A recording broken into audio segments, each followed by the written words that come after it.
Hello दोस्तों, मेरा नाम है सचिन कुमार और आप देख रहे हैं भाई ऐसे गुरुकुल यूट्यूब चैनल को। दोस्तों आज की वीडियो हम चलिए समझते हैं वीडियो नंबर 2 को, जिसका नाम है भाई ई शासन की अवधारणा और महत्व। ठीक है दोस्तों, जो ये वाला हमारा यूनिट है, ये वाला यूनिट हमारे भाई इस वाली बुक से है, जिसका नाम है भाई BPAG 173। दोस्तों ये इग्नू का कंटेंट है, जो कि अदर सब्जेक्ट का कोर्स होता है या फिर कुछ बच्चों का ये पर्टिकुलर एक सब्जेक्ट होता है। ठीक है, तो चलिए खैर वीडियो करते हैं फाइल स्टार्ट। और छोटी सी बात ये है कि जो भी मैं आपको कंटेंट डिलीवर कर रहा हूँ भाई, सारा का सारा आपका एग्जाम ओरिएंटेड है। सीधे आपको यहाँ से सीधे क्वेश्चन आपको एग्जाम में देखने को मिलेंगे, इसलिए वीडियो को भाई पूरा एकदम ध्यान से देखना, जिससे कि आपके कोई भी डाउट ना रहे और आपको एग्जाम में बिल्कुल हेल्पफुल ये वाली वीडियो लगे। ठीक है, और छोटी सी बात ये है कि ये वाला जो आपका यूनिट है, ये वाला यूनिट आपका इसी वाली वीडियो में पूरा समाप्त हो जाएगा।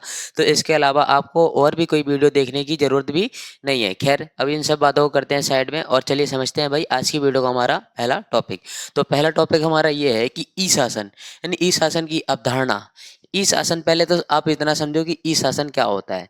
ई शासन मतलब, ई मतलब होता है हमारा इलेक्ट्रॉनिक, कैसा इलेक्ट्रॉनिक, और शासन मतलब होता है एडमिनिस्ट्रेशन। क्या ऐसा प्रशासन जो कि कैसा है, इलेक्ट्रॉनिक हो। कैसा है, इलेक्ट्रॉनिक हो, यानी जो लाइट वगैरह से कंट्रोल होता हो। ठीक है, कैसा, जहाँ पर बिजली का हम बेसिकली यूज करते हैं। अब समझते हैं कि जो ई शासन है इसका कॉन्सेप्ट क्या है। ठीक है, यहाँ पर किन किन चीज़ों की जरूरत पड़ती है, ये सारी की सारी चीज़ें मैं आपको अभी बताता हूँ डेफिनेशन के थ्रू। तो देखो, ई शासन का अर्थ होता है कि यहाँ पर क्या, सरकार द्वारा सूचना एवं संचार प्रौद्योगिकी यानी ICT, यानी सरकार क्या करती है, सरकार सूचना को लेकर के आती है। ठीक है, प्रौद्योगिकी और तकनीकी इन सब का यूज़ करके, यानी ICT यानी इंफॉर्मेशन कम्युनिकेशन टेक्नोलॉजी का यूज़ करके सूचना का प्रसार करती है, लोगों तक पहुंचाती है।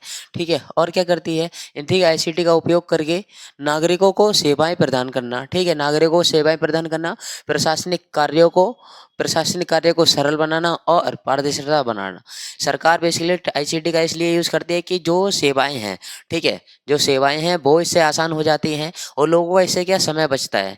जैसे कि पहले के समय में क्या लाइनें लगती थी कि एक फॉर्म भरने के लिए पहले 20 मिनट लग जाते थे, लेकिन आज के समय में क्या है कि सारे के सारा काम ऑनलाइन होता है। तो पर्टिकुलर बंदे के पास क्या है, अपना एक लैपटॉप या फिर PC वगैरह है, तो उससे वो सीधा, या फिर फ़ोन या फिर स्मार्टफोन वगैरह है, तो उससे अपना काम आसानी से कर लेता है। अब सारा काम अपना आसानी से कर लेगा तो उसको लाइन में लगने की ज़रूरत नहीं है, क्योंकि जो काम वो लाइन में लग करके करता, ठीक है, जहाँ उसके 2 घंटे बर्बाद हो रहे होते, अब वही काम उसने खुद ही अपना 10-20 मिनट में पूरा काम कंप्लीट कर लिया। तो यहाँ पर सरकार क्या कर रही है, ICT के थ्रू सेवाएं प्रोवाइड कर रही है, जिससे कि लोगों को क्या प्रॉफिट हो रहा है, लोगों के समय की बचत हो रही है। ठीक है दोस्तों, और यहाँ पर क्या है कि जो प्रशासनिक कार्य होते हैं ये भी सरकार के थ्रू आसानी से हो जाते हैं, यानी ICT के थ्रू हो जाते हैं। सरकार क्या करती है कि ICT पर एक बजट खर्च करती है कि यहाँ पर इतने सारी CCTV लगने चाहिए, यहाँ पर इस वाले एरिया में ये चीज़ें होनी चाहिए, जिससे कि यहाँ पर क्या टेक्निकल जो भी सर्विस है वो बेहतर हो सके। ठीक है, यहाँ की जो, जैसे कि कोई भी पिछड़ा वर्ग है या फिर जो पिछड़ा एरिया है उसको वहाँ पर तरक्की लेकर के आनी है, तो वहाँ पर क्या नेटवर्किंग डेवलप करनी पड़ेगी, जिससे कि वो भी जो समाज है वो भी किस्सा देश का हिस्सा लगे कि हाँ ये भी कैसा देश का हिस्सा। जैसे कि दिल्ली में कुछ ऐसी जगह हैं जो कि कैसी हैं, झुग्गी झोपड़ी हैं, कैसी जो स्लम्स एरिया हैं। अब वो दिल्ली की क्या छवि को खराब करते हैं, क्या करते हैं, दिल्ली की छवि को खराब करते हैं। जब भी कोई हमारे देश में आता है घूमने तो उसको क्या कर बेसिकली ढक दिया जाता है, जो कि क्या है, गलत है। क्यों भाई ढक देते हो, क्योंकि वो भी ढक, इस वजह से रीजन ये है कि जो अगर नहीं ढकेंगे तो सरकार की क्या होगी, बेइज्जती होगी। तो इसलिए सरकार क्या करती है, उसको ढक देती है। अब जब ढक देती हैं तो वो लोग कैसा महसूस करते होंगे, असहाय महसूस करेंगे। क्यों, उनको लगता होगा कहीं ना कहीं हम भी तो समाज का ही अंग है, ये भी तो हमारे देश में ही हो रहा है, हम भी तो इसी देश के ही अंग हैं। ठीक है, कुछ जो झुग्गी झोपड़ी वाले उनकी इस तरह की माइंडसेट हो जाता है धीरे धीरे। और बाकी कुछ का तो इतना बेकार हो जाता है कि वो सरकार के बिल्कुल खिलाफ हो जाता है, वहीं से फिर आतंकवादी बनना भी लोग, कुछ लोग शुरू कर देते हैं। ठीक है, तो आप लोगों ने देखा होगा कि झुग्गी झोपड़ी वाले जो बच्चे होते हैं कितने एकदम धुरंधर होते हैं। ठीक है दोस्तों, और देखो यहाँ पर जो प्रशासनिक कार्य होते हैं इनको आसानी होती है। सरकार जैसे कि अब हर जगह तो पूरे के पूरे बीच में सिपाही नहीं फैला सकती, तो उसने क्या करा है, पूरे टेक्निकली तरीके से हर जगह क्या कैमरा लगा दिए हैं। कैमरा लगा दिए हैं तो उसके बाद में वहाँ पर क्या आसानी हो गई है। ठीक है, आसानी हो गई तो उसे आराम से वहाँ पर देख सकते हैं कि क्या क्या चीज़ें हुई हैं, ठीक है, क्या क्या चीज़ें नहीं हुई हैं। ये सारी की सारी चीज़ें हमें पता चल जाएंगी भाई कैमरा के थ्रू। और ये सारी की सारी चीज़ें कैसी सरल बन गई हैं। और यहाँ पर क्या काम के अंदर ट्रांसपेरेंटी आई है भाई, क्या आई है, ट्रांसपेरेंसी आई है। अब किसी भी काम के अंदर भाई ट्रांसपेरेंसी आएगी, किसी भी काम के अंदर जब ट्रांसपेरेंसी आएगी, यानी किसी भी काम के अंदर क्या पारदर्शिता आ गई, यानी अब कैसा है सारा का सारा पारदर्शिता, यानी जो भी काम हो रहा है लोगों को पता है कि सरकार ने इस वाली जगह पर इतना पैसा खर्च करा है, इस वाली जगह पर इतना पैसा खर्च करा है, वो सरकार लोगों को क्लियर दिखाई दे रहा है। तो यहाँ पर क्या है, लोगों के बीच में, सरकार के बीच में एक क्या है, एक अच्छी पंचुअलिटी है। लोग और सरकार दोनों एक दूसरे को समझना शुरू कर देते हैं इसके थ्रू। ठीक है दोस्तों, तो देखो ई शासन की एक छोटी सी एक अवधारणा मैंने वो लिखी है, यानी इसका एक छोटा सा कॉन्सेप्ट सॉरी, जो कि आपको इतनी बड़ी डेफिनेशन की हिंट प्रोवाइड कर देगा। देखो ई शासन क्या है कि यहाँ पर ई शासन बराबर क्या है, सरकार प्लस में तकनीक। सरकार होती है, सरकार क्या लेकर के आती है, तकनीक लेकर के आती है, तकनीक में हमारा इंटरनेट होता है। ठीक है, और ये सारा का सारा इंटरनेट जो होता है कहाँ, डिजिटल माध्यम से काम करना शुरू करता है। कैसे, डिजिटल वे में काम करता है। जैसे कि अभी आप लोग मुझे देख पा रहे हो, ठीक है, आप मेरी वीडियो देख रहे हो, या फिर किसी भी टीचर की वीडियो देखते होगे, ठीक है, या फिर आप कुछ भी काम करते होगे, तो आज के समय में क्या है, सारी की सारी चीज़ें टेक्निकल हैं। ठीक है, टेक्निकल है, आप मुझसे जुड़ पा रहे हो, क्यों जुड़ पा रहे हो, क्योंकि सारी की सारी आईसीटी के थ्रू चीज़ें पॉसिबल हो पा रही हैं। पहले के समय में आईसीटी नहीं होती थी, तो लोग एक जगह से दूसरी जगह जाते थे पढ़ने के लिए, ठीक है, या फिर अपने काम के तलाश में। लेकिन आज के समय में क्या है, वर्क फ्रॉम होम का इतना अच्छा ऑप्शन है कि लोग घर बैठे कंप्यूटर पे ही अपना सारा का सारा वर्क वहीं से कर लेते हैं, घर में रह करके। ठीक है दोस्तों, और देखिए ई शासन है, ई शासन के मुख्य उदाहरण भी मैंने लिखे हैं, जिससे कि आपको एग्जाम में आसानी हो। तो ई शासन के क्या है, कुछ मुख्य उदाहरण है। देखो यहाँ पर क्या, डिजिटल इंडिया प्रोग्राम। ठीक है, सरकार क्या है, एक एक प्रोग्राम लेकर के आई थी, कौन सा, डिजिटल इंडिया प्रोग्राम। जैसे कि यूपी की सरकार में, यूपी की जो सरकार है वहाँ की सरकार ने कुछ समय पहले, ठीक है, सन 2012-14 में क्या बांटे थे, लैपटॉप बांटे थे, जिससे कि जो लोग हैं, ठीक है, जो वहाँ की जो यूथ है, ठीक है, कैसा टेक्निकली शिफ्ट हो जाए, कैसा टेक्निकली शिफ्ट हो जाए, वहाँ से जानने, ठीक है, चीज़ों को समझे, और जो भी बड़े बड़े क्षेत्र हैं, ठीक है, उनमें अपना योगदान दे सके। ठीक है, या फिर जो लोग हैं, ठीक है, जो बच्चे अपना अच्छा स्कोर करते हैं, या तो 10th में हो या फिर 12th में हो, ठीक है, जो साइंस स्ट्रीम से होते हैं, फिर आर्ट्स कॉमर्स, ठीक है, बेसिकली आर्ट्स वालों को तो इतने प्रायोरिटी नहीं मिलती, लेकिन साइंस और जो कॉमर्स वाले होते हैं इनको ज़्यादा प्रायोरिटी एक्स्ट्रा मिल जाती है। ठीक है, आप लोगों ने अपने स्कूल लाइफ में भी ये चीज़ें देखी होंगी। ठीक है, तो वहाँ पर उनको क्या मिलता है कि उनको टैब वगैरह मिल जाता है। मेरे भी ऐसे 2-3 फ्रेंड हैं जिनको ये सारे के सारे टैब वगैरह मिले हुए हैं। ठीक है, क्योंकि वो साइंस बैकग्राउंड से थे। ठीक है, तो इनको क्या, डिजिटल इंडिया प्रोग्राम, यानी वो लोग क्या कर रहे हैं, टेक्निकली चीज़ों को सीख रहे हैं और अपनी लाइफ में आगे बढ़ रहे हैं, और उसके बाद में जब आगे बढ़ जाएंगे, चीज़ों को बेहतर तरीके से सीख लेंगे, तो उसके बाद में सारा का सारा अपना जो योगदान है किसके, देश के हित में देंगे। देश के हित में देंगे तो देश तरक्की करना शुरू कर देगा। तो बेसिकली सरकार का मेन मकसद यही है कि जो भी काम हो रहा है होने दो, लेकिन मेन चीज़ ये है कि देश की प्रोग्रेस नहीं रुकनी चाहिए। ठीक है, देश तरक्की करना चाहिए। और यहाँ पर है ऑनलाइन पासपोर्ट सर्विस। ठीक है, आज के समय में इतना चीज़ें आसान हो गई हैं, आज के टाइम में चीज़ें इतना आसान है कि कोई सा भी फॉर्म आप आवेदन आप कहीं पर भी आवेदन कर सकते हो। कैसे, ऑनलाइन फॉर्म में। अगर पासपोर्ट अगर बनाना हो, पैन कार्ड बनाना, आधार कार्ड बनाना, ये सारी की सारी चीज़ें आपके अपने मोबाइल से ये हो पॉसिबल हैं। लेकिन वही है कि थोड़ा मत्थाखोरी करना पड़ेगा, क्योंकि जिसका ये रोज़ का काम होता है उसके लिए तो आसान होता है, लेकिन जिसको इसका बिल्कुल नहीं पता है, जिसको जीरो नॉलेज है इस चीज़ की, ठीक है, बस ऊपर ऊपर पता है कि हाँ ऐसे ये काम होता है, तो उसके लिए थोड़ा डिफिकल्ट हो जाता है। ठीक है दोस्तों, और देखो ई कोड। ठीक है, आज के समय में क्या है भाई, ई कोड भी है। ये अब ई कोड का मतलब क्या है कि जिस तरह से हमारा इलेक्ट्रॉनिक क्या चलता है, इलेक्ट्रॉनिक एडमिनिस्ट्रेशन चलता है, इस तरह से हमारा ई कोड भी चलता है। ई कोड मतलब इलेक्ट्रॉनिक कोड, यानी ऐसा कोड जो कि ऑनलाइन ऑनलाइन अपनी भूमिका निभाता है। कैसी, ऑनलाइन अपनी भूमिका निभाता है। देखो जैसे कि उमंग ऐप हो गया, ऑनलाइन टेक्स्ट फाइलिंग। ठीक है, जो फाइल होता है ऑनलाइन ही शेयर कर देते हैं, यहाँ से वहाँ पीडीएफ की फॉर्म में, ठीक है, जेपीजी की फॉर्म में। ठीक है दोस्तों, और क्या है कि स्मार्ट शासन की अवधारणा, अगला टॉपिक है भाई हमारे वीडियो का, स्मार्ट शासन की अवधारणा। अब जो स्मार्ट शासन है वो क्या होता है, चलिए ये भी समझ लेते हैं। तो ये क्या है, ऐसा प्रशासन है जो कि तकनीक और नवाचार डेटा का प्रयोग करके बेहतर निर्णय ले और लोगों को बेहतर सेवाएं दे।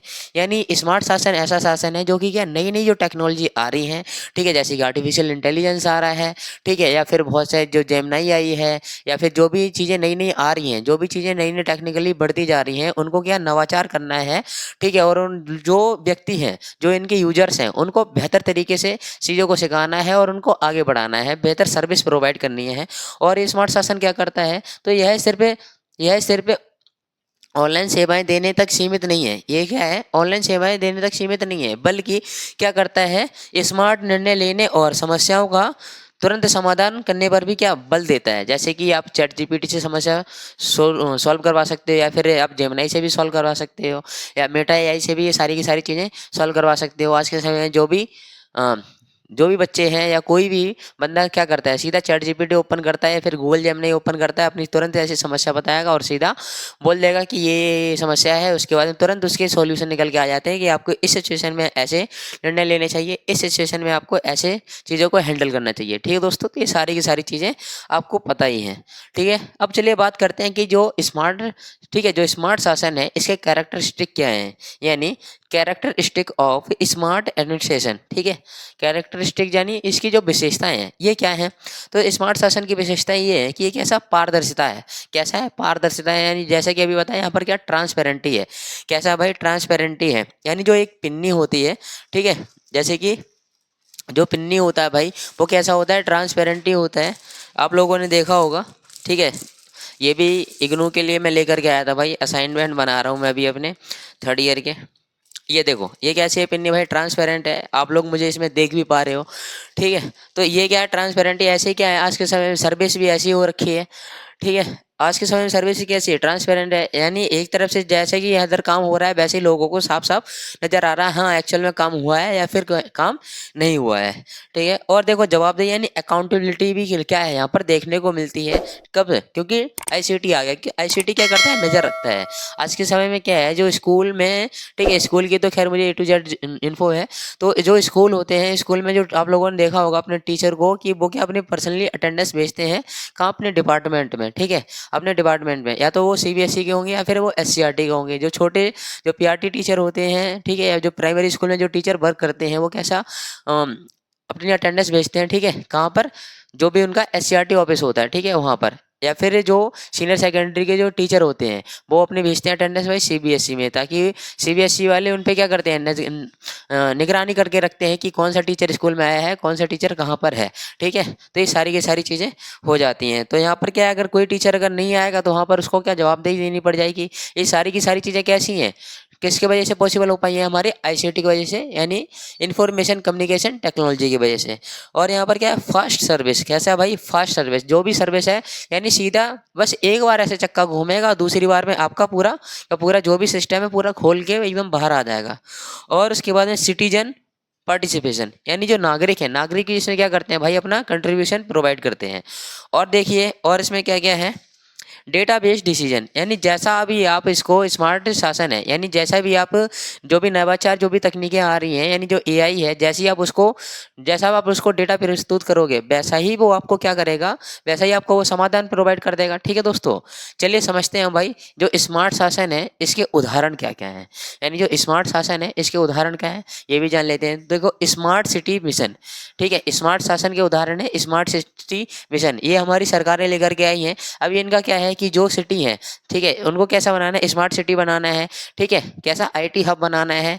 ठीक है, कैसा बनाना है, आईटी हब बनाना है, स्मार्ट सिटी बनाना है। अब स्मार्ट सिटी कब बनेगी, जब वहाँ पर भाई नेटवर्किंग अच्छी हो, ठीक है, वहाँ पर पॉपुलेशन की मात्रा थोड़ी लिमिट में हो, और उसके बाद में क्या हो, एक अच्छी एक बैलेंस गोल्ड, एक अच्छा एक आईटी हब का एक लिए क्या है कि बढ़िया से एक मैदानी एक एरिया हो। ठीक है दोस्तों, और क्या होनी चाहिए वहाँ पर, एक अच्छा एक नेटवर्क बिल्डअप होना चाहिए, और चीज़ों को जो मैनेज करने के लिए चीज़ें हैं वो भी अच्छे से होनी चाहिए, तब जाकर के जो स्मार्ट सिटी मिशन है ये बेहतर तरीके से हो पाएगी। मेट्रो वगैरह होनी चाहिए, जो क्राउड है वो बिल्कुल भी नहीं होनी चाहिए। और क्या है, डिजिटल इंडिया, ठीक है, ये लोग डिजिटल इंडिया भारत सरकार कब लॉन्च किया था ये मुझे आप लोग कमेंट सेक्शन में ज़रूर बताना। ठीक है, तो डिजिटल इंडिया भी हमारी सरकार लेकर के आती है, जिससे कि सरकार क्या करती है, बढ़ावा देती है कि आज के समय में वैसे ही क्या है, डिजिटल रूप से बहुत सारे लोग इंस्टाग्राम पे हमेशा अधनंगे नाचते भी रहते हैं। ठीक है, बहुत सारे लोग अपनी रील बनाते हैं, कुछ अपनी अच्छी बातें बताते हैं, कुछ अपनी बेकार बातें बताते हैं। सभी के क्या अपने अपने व्यक्त हैं, अपने अपने सभी के मत हैं। ठीक है, सभी की अपनी अपनी क्या है, भावनाएं हैं, जो कि सब अपने तरीके से भाई व्यक्त करते हैं। और यहाँ पर क्या है कि ऑनलाइन कंप्लेंट प्रोसेस, ठीक है, स्मार्ट शासन के ये भी उदाहरण है। आप इसके थ्रू क्या कर सकते हो कि ऑनलाइन कंप्लेंट कर सकते हो। ठीक है, ऑनलाइन कंप्लेंट कर सकते हो, अगर आपके साथ अगर साइबर अगर बुली हुआ है, ठीक है, अगर आपके साथ अगर हैकिंग अगर हुई है तो आप इसके लिए ऑनलाइन, ठीक है, कंप्लेंट भी कर सकते हो, एफआईआर वगैरह भी कर सकते हो। तो ट्रैफिक मैनेजमेंट सिस्टम, ठीक है। अगर जो आप लोगों ने देखा हो आज के समय में जो पुलिस वाले हैं, पहले क्या होता है कि पहले के टाइम में जो पुलिस वाले क्या करते थे, ट्रैफिक पुलिस वाले, वो पहले चालान काटते थे तो पहले एक पर्ची लिख करके देते थे कि हाँ आपकी गाड़ी का चालान काट गया, फलानी तारीख को जा करके भर देना, ठीक है, नहीं तो इशू हो जाएगा। लेकिन आज के समय में क्या है कि ऐसा नहीं है, ठीक है। बेसिकली वो क्या करते हैं, फोटो खींचते हैं और ऊपर से डिपार्टमेंट से ही, ठीक है, पूरा का पूरा कट जाता है। बस वो फोटो खींचा और लोकेशन भेजा, बस उसके बाद में सारा का सारा काम खत्म। अब बस वो आपको ले, आप जानते हो और सीधा डिपार्टमेंट से आपका कनेक्ट है, ठीक है, पुलिस वाले से कोई लेना देना नहीं है, ठीक है। तो क्या यहाँ पर जो ट्रैफिक मैनेजमेंट है, अब इसमें भी क्या है, सुधार आया है, लोग सुधरने लगे, ठीक है। अब लोगों के अंदर थोड़ा डर हो गया कि हाँ अगर रूल का, अगर नियम कानून का अगर उल्लंघन करेंगे तो हमारे साथ क्या गलत हो व्यवहार शुरू हो जाएगा, ठीक है। तो इसलिए लोगों के अंदर थोड़ा डर भी हो गया। तो इससे क्या है, जो ट्रैफिक में जो मैनेजमेंट है इसके अंदर भी बहुत ज़्यादा सुधार आया। और बात करें यहाँ पर सीसीटीवी सिक्योरिटी की, तो ये भी आज के टाइम पे क्या है, बहुत ज़्यादा बड़ी है। आप लोगों ने देखा होगा, आप सीसीटीवी कैमरे की निगरानी में हो, कृपया बच के रहें और चोरों से सावधान होकर के रहें, ठीक है। तो इस तरह की आप लोगों ने हेडलाइन जरूर देखी होंगी, ठीक है। तो ये सारे के सारे आपको बताते हैं कि स्मार्ट शासन के उदाहरण, ठीक है, यानी जो स्मार्ट शासन है तभी हो पाता है, ठीक है दोस्तों। तो इसलिए आपको भी क्या बनना है, अपने जीवन में स्मार्ट बनना है, ठीक है। तो देखो भाई, स्मार्ट शासन, ठीक है, स्मार्ट शासन के क्या है प्रमुख, ठीक है, प्रमुख तत्व क्या है, ठीक है। स्मार्ट शासन के प्रमुख तत्व क्या है, तो पहला हमारा ये है भाई, हमारा एआई क्या है, एआई यानी आर्टिफिशियल इंटेलिजेंस, यानी इसे स्मार्ट शासन है, ठीक है। इसके क्या एलिमेंट की हम बात करें तो पहला हमारा क्या है, एआई है, यानी आर्टिफिशियल इंटेलिजेंस। सेकंड है internet of internet of things, ठीक है दोस्तों। और इसमें क्या है, अगला बिग डाटा एनालिटिक्स और है डेटा स्टोरेज, ठीक है दोस्तों। तो ये सारे के सारे इसमें क्या है, इसके एलिमेंट हैं, ये सारे के सारे क्या है भाई, इसके एलिमेंट हैं, ठीक है दोस्तों। चलिए समझते हैं हम इसके ई शासन के मॉडल की हम बात करें तो कि इसके कितने तीन मॉडल होते हैं, कितने तीन चार मॉडल होते हैं, ठीक है। मैंने यहाँ पर बस तीन ही मेंशन किए हुए हैं जो कि आपके बस एग्जाम ओरिएंटेड है, बाकी और भी हैं, लेकिन भाई ये कि आपके एग्जाम में चीज़ें ना आए तो वो अच्छा भी नहीं लगता है, ठीक है। क्या देखो, ई शासन के मॉडल क्या है, तो एक होता है हमारा G2C, यानी गवर्नमेंट टू सिटीजन, ठीक है दोस्तों, गवर्नमेंट टू सिटीजन यानी सरकार से सीधा, कहाँ से, सरकार से नागरिक तक, ठीक है। तो देखो, सरकार नागरिकों को सेवाएं देती है, ठीक है, सरकार क्या करती है, नागरिकों को सेवाएं प्रोवाइड करती है। अब ये जो सेवाएं हैं कौन कौन से देती है, जैसे कि ऑनलाइन सर्विस देती है, जैसे कि आधार कार्ड की सर्विस हो गई, पैन कार्ड की सर्विस हो गई, और कौन सी सर्विस होती है भाई, पासपोर्ट की, और या फिर इलेक्ट्रॉनिक्स जो भी चीज़ें होती हैं सारी की सारी, ठीक है दोस्तों। और यहाँ पर जो जो ये आया है यानी गवर्नमेंट टू सिटीजन, ठीक है, यानी G2C आया है। अब इसके लाभ क्या हैं, ठीक है दोस्तों, इसके लाभ क्या है, तो इसके लाभ हैं, इसमें क्या समय की बचत होती है, ठीक है, क्या होती है, समय की बचत होती है, लोगों को लंबी लंबी कतारें नहीं लगानी पड़ती हैं इसमें, और क्या घर बैठे आपका काम हो जाता है चुटकियों में, ठीक है। और अगला है भाई इसमें G2G यानी गवर्नमेंट टू गवर्नमेंट, ठीक है, गवर्नमेंट टू गवर्नमेंट। अब गवर्नमेंट टू गवर्नमेंट कैसे, तो देखो, एक सरकारी विभाग से, ठीक है, दूसरे सरकारी विभाग के बीच में, ठीक है, बीच में क्या संचार, यानी बीच में क्या कम्युनिकेशन, दोनों, एक इधर एक सरकारी विभाग है, एक इस साइड एक सरकारी विभाग है, दोनों क्या कर रहे हैं, कम्युनिकेट कर रहे हैं आपस में, किसके थ्रू, टेक्निकल चीज़ों के थ्रू, ठीक है, आईसीटी के थ्रू ये सारी की सारी चीज़ें हो पा रही हैं। तो यहाँ पर ये लोग क्या करते हैं, शेयरिंग डाटा, ठीक है, क्या करते हैं, डाटा को शेयर करते हैं पीडीएफ के फॉर्म में, फाइलें पूरी ट्रांसफर कर देती हैं, और जो इन्फॉर्मेशन होती है इसका भी क्या करते हैं ये लोग, आदान प्रदान कर देते हैं।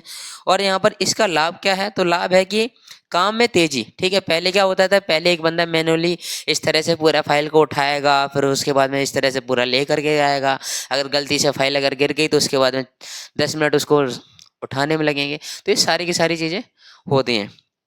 और क्या, चलिए दोस्तों आप समझते हैं G2B यानी गवर्नमेंट टू बिजनेस ये किस तरह से काम करता है, ठीक है। तो ये होता है भाई हमारा सरकार टू, ठीक है, बिजनेस यानी व्यापार, ठीक है दोस्तों। तो देखिए भाई, ये क्या है, सरकार से व्यापार, ठीक है, सरकार क्या करती है, व्यापार करती है, और सरकार से भी लोग व्यापार करते हैं, जैसे कि कंपनियों को सेवाएं देते हैं। और ये लोग क्या काम करते हैं कि जो ऑनलाइन टैक्स फाइलिंग, ठीक है, जो ऑनलाइन टैक्स फाइलिंग और जो लाइसेंस एंड परमिट, सरकार क्या करती है, लाइसेंस प्रोवाइड करती है लोगों को, ठीक है, और उसके बाद में क्या देती है, परमिट देती है कि आपको कहाँ कहाँ जाने की परमिशन है, ठीक है, आपको कहाँ कहाँ जाने की परमिशन है, सारी की सारी कौन देता है, सरकार देती है। इसी को कहते हैं भाई हम बिजनेस। इसके लाभ क्या हैं, तो इसके लाभ हैं कि व्यापार में आसानी हो जाती है, और उसके बाद में पारदर्शिता हो जाती है। क्या हो जाती है भाई? पारदर्शिता हो जाती है। ठीक है दोस्तों, चलिए समझते हैं हम अगला टॉपिक, जो कि है भाई हमारा ई शासन के महत्व। क्या है भाई हमारा? ई शासन के महत्व। रुकिए जरा थोड़ी देर, मैं इसको थोड़ा साफ कर देता हूँ। ये आज क्लास के बच्चों का थोड़ा काम रुक गया था, ठीक है, तो मैं उनको वही समझा दिया। खैर देखो भाई, तो ई शासन के महत्व, ठीक है, ई शासन के महत्व की बात करें तो यहाँ पर क्या हमें पारदर्शिता देखने को मिलती है। ई शासन का पहला महत्व हमारा यही है, यानी पहली इसकी इंपॉर्टेंस यही है, लोगों के जीवन में इसलिए आया है क्योंकि इसमें यहाँ पर क्या है कि यहाँ पर ट्रांसपेरेंटी है। लोगों को चीज़ें दिखती हैं कि हाँ एक्चुअल में काम हो रहा है। जैसे कि सीसीटीवी ऊपर अगर इस तरह से अगर लगा हुआ है तो हाँ लोगों को दिख रहा है कि हाँ मैं इसके निगरानी में हूँ। ठीक है, ठीक है, क्या है इसमें, क्या है, मैं इसके निगरानी में हूँ। या फिर जो भी आप अपने फ़ोन में जो भी चीज़ें वॉच करते हो वो उसकी सबकी क्या है हिस्ट्री एक फिक्स हो जाती है। ठीक है, तो इसमें क्या है कि सरकार आपके ऊपर निगरानी रख रही है। जो आप कंपनी, जिस आप कंपनी का ऐप यूज़ कर रहे हो, वो ऐप के जो मैनेजर है उसको पता है कि आप क्या क्या चीज़ें उसमें यूज़ कर रहे हो। ठीक है, ये सारी की सारी चीज़ें उसके हाथ में होती है। ठीक है, क्योंकि आप उसके प्लेटफॉर्म पर जा करके चीज़ों को एक्सप्लोर कर रहे हो। ठीक है, चीज़ों को जान रहे हो, समझ रहे हो। ठीक है दोस्तों, तो यहाँ पर क्या है, ट्रांसपेरेंटी है। जो चीज़ें आपको पता है सेम वो चीज़ें उसको ही पता है। ठीक है, और देखो समय और लागत की बचत, तो ई शासन में एक ये भी बेनिफिट हमें देखने को मिलता है। तो यहाँ पर क्या हमें जो भी समय है वो हमारा बच जाता है, और जो लागत हमसे लगती है, जैसे कि हमें पहले कोई सा भी काम करवाने के लिए हमें अलग से पहले पैसे देने पड़ते थे कि दलाली के लिए, यानी जो ब्रोकर होते हैं पहले उनको पैसा खिलाओ, उसके बाद में फिर जो फाइल का जो पैसा है पहले वो वाला पैसा। लेकिन आज के समय में ऐसा नहीं है। अब बस ये है कि बस साइट पे जाना है, ठीक है, या सीबीएसई की साइट पे, किसी भी साइट पे, ठीक है, इग्नू की साइट पे जाना है, डायलॉग डालना है कि ये चीज़ें हैं और इसके बाद में ये समस्या है, तुरंत आपको उसका समाधान मिल जाएगा। और उसके बाद में अगर आपको वहाँ पर अगर आवेदन करना, रजिस्ट्रेशन करना है, सीधा एक ऊपर एक आइकन बन के आता है, ये लॉगिन या फिर रजिस्टर। ठीक है दोस्तों, तो ये सारी की सारी चीज़ें बस आसान है, लेकिन बस यही है कि आपको उस चीज़ की इन्फॉर्मेशन होनी चाहिए, उस चीज़ की नॉलेज होनी चाहिए। ठीक है दोस्तों, तो बस यहाँ पर क्या है, समय और लागत की दोनों की बचत हो जाती है। और सेवाओं की उपलब्धता, अब धीरे धीरे यहाँ पर क्या है, सेवाएं हैं, ठीक है, सर्विस है, अब उनकी क्या है, एबिलिटी बढ़ गई है। ठीक है, अवेलेबिलिटी की क्या है, बढ़ गई है, यानी उपलब्धता है उनकी क्या बढ़ गई है।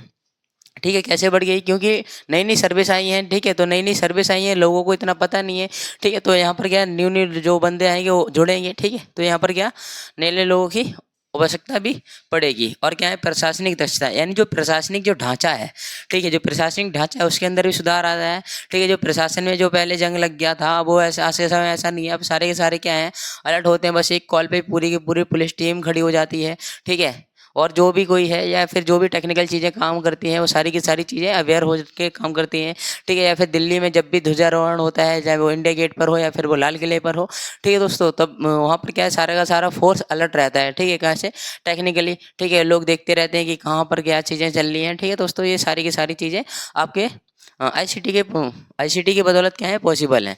और नागरिकों की भागीदारी, मेन चीज़ इसमें क्या है, नागरिक अपना क्या करते हैं, पार्टिसिपेशन प्रोवाइड करते हैं। जब तक अगर किसी देश के अगर नागरिक अगर सभ्य अगर नहीं होंगे तो उस देश का भला बिल्कुल हो ही नहीं सकता है। ठीक है दोस्तों, तो इसलिए आप सभ्य बनिए, तब जा करके आपका जो देश है वो सभ्य बनेगा। ठीक है, हमारा देश सभ्य बनेगा।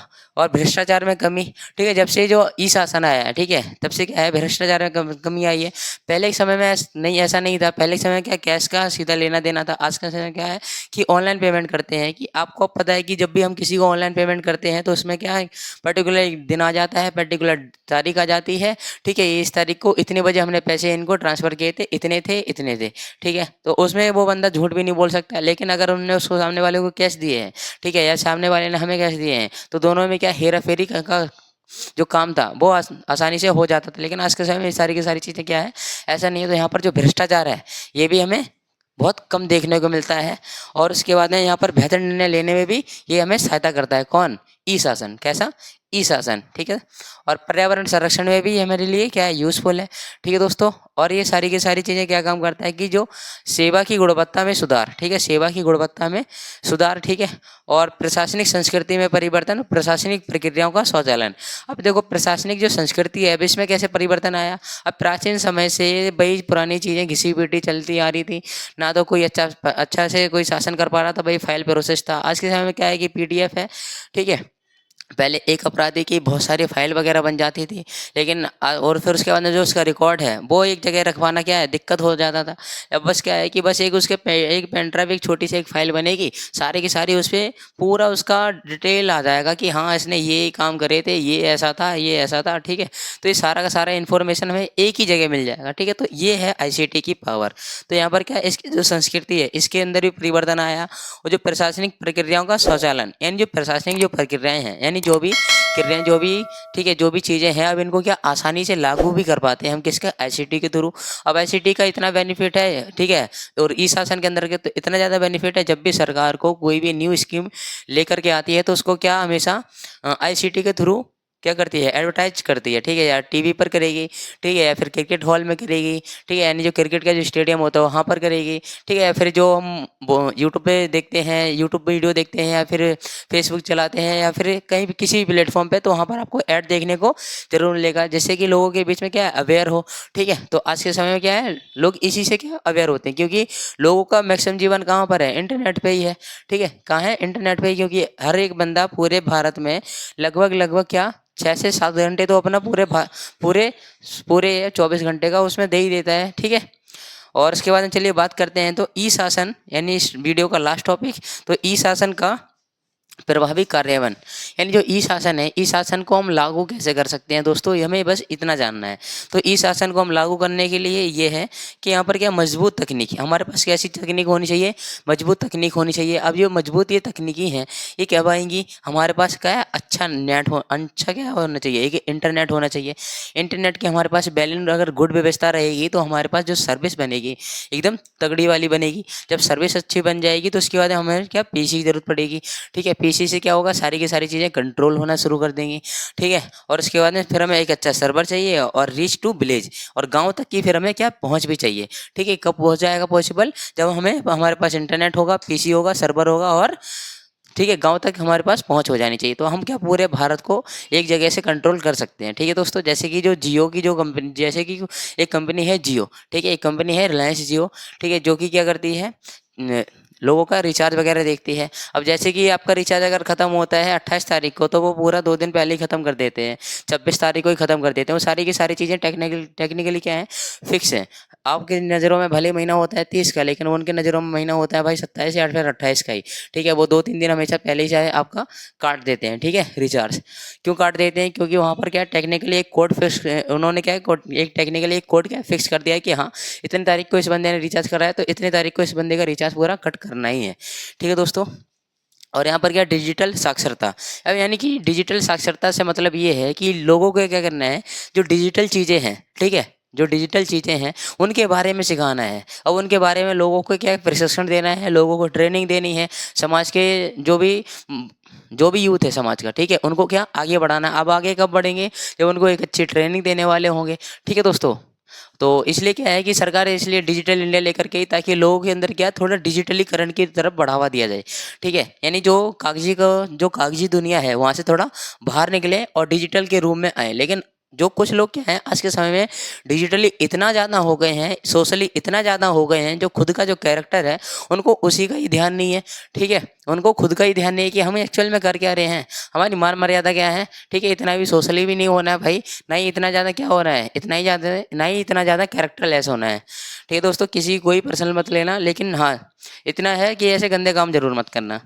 देखो सरल यूजर फ्रेंडली सेवाएं क्या है, सरल यूजर और फ्रेंडली सेवाएं, सरल यूजर और फ्रेंडली सेवाएं। अब ये कहते हो ये कैसे काम करता है, सरल यूजर, यानी यूजर के लिए कैसा होना चाहिए, चीज़ें सरल होनी चाहिए, ठीक है। यानी आपने जो भी वेबसाइट बनाई, आपने जो भी ऐप बनाया, आपने जो भी प्रोग्राम बनाया, कैसा होना चाहिए, सरल होना चाहिए, ठीक है। तो जो भी ऐप रहेगा, जो भी हमारे क्या इजी टू लैंग्वेज कैसे होनी चाहिए, आसान होनी चाहिए। यानी एक बार हमने पढ़ा, उसके बाद हमारे पूरा समझ में आ गया, ठीक है। और उसके बाद हमें पता चल गया हाँ पर ये चीज़ें लिखी हुई हैं, और उसके बाद हम जा करके एकदम बढ़िया तरीके से बता देंगे, लोगों को समझा देंगे, ठीक है दोस्तों। तो ये क्या है, जो भी तब जाकर के एक बेहतर तरीके से जो क्रियान्वयन है तब जाकर के होगा, ठीक है। जैसे कि मान लेते हैं कि आपका इन फ्यूचर अगर मन करता है कि मुझे एक आईटी कंपनी खोलनी है, तो वहाँ पर जब आपको नॉलेज रहेगी कि चीज़ों को किस प्रकार से मार्केट की डिमांड के अकॉर्डिंग ही चीज़ों को बनानी पड़ेगी।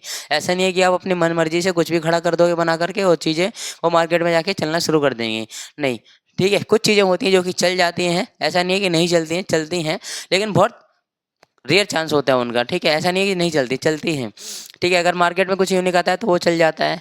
और उसके बाद में क्या है कि मार्केट की वैसे ही डिमांड देखनी पड़ती है कि मार्केट में क्या डिमांड है, ठीक है, लोगों को क्या पसंद है, उस हिसाब से आपको चीज़ें को डिज़ाइन करना पड़ेगा।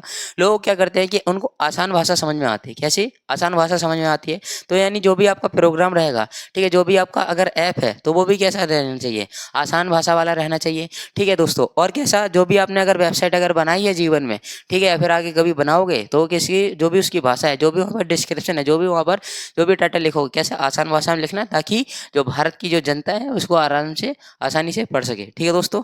और देखो साइबर सुरक्षा, ठीक है, जो ई शासन है, अब ई शासन को हमने लागू तो करवा दिया, अब लेकिन हमें क्या साइबर सुरक्षा भी तो प्रोवाइड करनी है। अब साइबर सुरक्षा से सीधा सा मतलब ये है कि लोगों के साथ क्या साइबर ठगी होती है, लोग साइबर हैकिंग के शिकार हो जाते हैं, लोग साइबर बुली के शिकार हो जाते हैं, लोगों को ब्लैकमेल किया जाता है, ठीक है, कि आपके अकाउंट से ये हो जाएगा, आप अगर नहीं दोगे तो आपकी फ़ोटो ये हो जाएगी, फ़ोटो वायरल कर देंगे, आपके साथ मीम बनाएंगे, उल्टा सीधा काम करेंगे, ठीक है। तो इसको कहते हैं भाई साइबर सुरक्षा, यानी क्या, जो इंटरनेट है, इंटरनेट से थोड़ा अलग रह करके सुरक्षित, यानी यहाँ पर क्या इंटरनेट पर भी हमें सिक्योरिटी प्रोवाइड करनी है, ठीक है। अब ऐसा नहीं है कि कोई भी चीज़ हमने क्या तुरंत इंटरनेट पे डाल देनी है, नहीं। और उसके बाद है नीतियाँ और कानून, ठीक है। कोई भी चीज़ लागू करने से पहले उसकी जो नीतियाँ हैं वो अच्छी होनी चाहिए, और जो उसके लिए जो कानून है वो भी अच्छे होने चाहिए। अब अच्छे इसलिए होने चाहिए क्योंकि उसका क्या, जो भी हमने वेबसाइट बनाया, जो भी हमने ऐप बनाया, ठीक है, या जो भी हमने प्रोग्राम बनाया, उसका क्या मिसयूज नहीं होना चाहिए। अगर मिसयूज हो गया तो जाकर के इशू हो जाएगा सोसाइटी के लिए भी और देश के लिए भी। और चलिए समझते हैं सरकारी कर्मचारियों का प्रशिक्षण, जो भी इन सारी चीज़ों को टेक्निकली रन करने वाले हैं एटलीस्ट उनकी ट्रेनिंग हो जानी चाहिए, ताकि ऐसी समस्या ना आए कि लोगों को, जो लोग इनको रन कर रहे हैं उनको ही अगर इनकी अगर जीरो नॉलेज रहेगी तो उसके बाद में देश का जो विकास है वो तो नीचे जाएगा ही, साथ में जो ये टेक्निकल चीज़ें जो लागू करवाने का काम है ये भी पूरा तहस नहस हो जाएगा, ठीक है। तो यानी यहाँ पर जो सरकारी कर्मचारी हैं, ठीक है, इनको कैसे प्रशिक्षण दिया जाना चाहिए और निगरानी और मूल्यांकन भी किया जाना चाहिए कि हाँ किस बंदे ने कितना काम सीखा, किसका कितना अच्छा एबिलिटी हुआ है, ठीक है। और उसके बाद में क्या है, जन भागीदारी, यानी लोगों की भी क्या है भागीदारी होनी चाहिए, ठीक है दोस्तों। तो इसी के साथ जो आपका यूनिट नंबर 2 है फाइनली पूरा कंप्लीट हो चुका है। तो दोस्तों वीडियो अगर अच्छी लगी हो तो वीडियो को लाइक, चैनल को सब्सक्राइब और शेयर जरूर कर देना, ठीक है दोस्तों। चलिए मिलते हैं हम इसके नेक्स्ट यूनिट में, तब तक के लिए भाई जय हिंद, वंदे मातरम।